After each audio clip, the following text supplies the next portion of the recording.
when Building 7 came down, and he clearly hears a countdown of the building being demolished. On the first day, on 9/11, was staged north of Building 7. Amy Goodman was out in the intersection part. World Trade Center Building 7, your opinion? I think it needs to be further investigated. They had half of us separate into search and rescue and half of us into medical assistance. When we saw the firemen pick up and start grabbing their equipment and bustling back and forth, you know, they were getting ready to do something, we started asking questions. And so we had our eyes on this Red Cross representative that was holding a radio. So, you know, usually the person who's holding the radio has answers. Well, what's going on? What's going on? Well, what are the firemen running around for? And, like, there's something going on.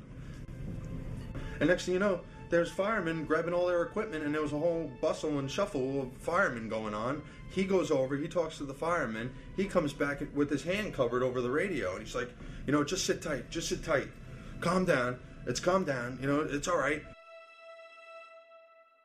He finally has this face that is like he was heartbroken. He's like, just run for your life. You hear that? Keep your eye on that building. It'll be coming down soon. The building is about to blow up. Move it back. Rescue workers pushed people away from the scene. We are walking back. The building is about to blow up. He takes his hand off, and you hear 3, 2, 1, and it was boom, boom, boom, boom, boom.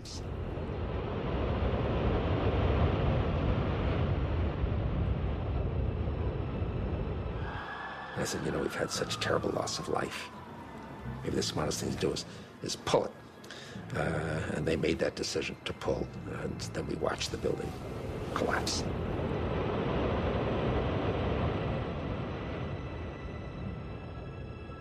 Richard Gage is an amazing individual. He studied Architects for Engineers for 9/11 Truth. My name is Richard Gage. I'm an architect, and I've started the Architects and Engineers for 9/11 Truth. I've been an architect for 20 years, and I've worked in most types of building construction, from residential, commercial, office, retail, you name it. If somebody in our government was responsible for these demolitions, then everybody in America needs to know about it.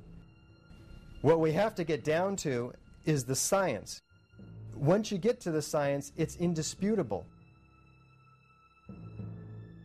At Building 7, a 47-story skyscraper, not hit by an airplane on 9/11. It fell symmetrically, smoothly, at virtually free fall speed into its own footprint. A perfect controlled demolition. There's only graphic evidence for 2 or 3 fires in that building, 5th and 12th and maybe 13th floor. The official story tells us that the steel was softened, but if that was the case and this building fell due to fires by their nature creep from place to place, leaving one area cool and burning another area, that would force an asymmetrical collapse. The building would tip over. So for the first time in history, fires have done what only a handful of demolition companies are capable of doing. It was almost as if it were a planned implosion. It just pancaked. Well, just before 5:30 this afternoon, it too crumbled, pancaking almost like a precision implosion. The firemen had pulled out all of their resources from the building early in the afternoon, and they're looking at each other wondering why they're not fighting the fire. And there's some people who are telling them the building's going to come down. At World Trade Center 1 and 2, we have the onset of destruction at the point of the jetliner impacts, because we're being led to believe that this was produced by fire. So what we have, instead of a classical controlled demolition of an implosion, we have an explosion, where beams and columns are dismembered from each other. These are welded moment frame connections in the core structure of the World Trade Center 1 and 2. 2 towers, a huge explosion now raining debris on all of us. We better get out of the way. They're blown up to 500 feet laterally, impaling themselves in the surrounding windows. Go! Go! Nearby hotels were evacuated as it became clear that the North Tower would collapse. And within minutes, there was another huge blast. Oh my God, there it goes!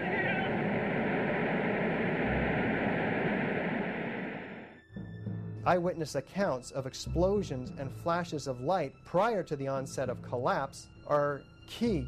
We really never even got that close to the building. An explosion blew and it knocked everybody over. Well, it wasn't too bad until we got down to about the 4th or 5th floor, but it was slow going the whole way, and it was a little smoky, but it wasn't bad. But then when we got down to about 3, we heard like another explosion. I don't know what that was. The courtyard was all blown up in fire, and we had to go down through the mall. There was an explosion. We're on the support floor, which is a basement. Guy came in running. All his skin was out of his body. Oh my God. All his skin was out of his body. We took him out. We ran out. We heard a lot of rumbling. I went back in. There was a lot of smoke. We went up by the stairs with the Port Authority police to start rescuing people. A lot of people were coming out. But there was a lot of people that stayed there. We brought a lot of people on wheelchairs and a lot of people on gurneys, all people that couldn't make it. It was just something like saying this can't be happening.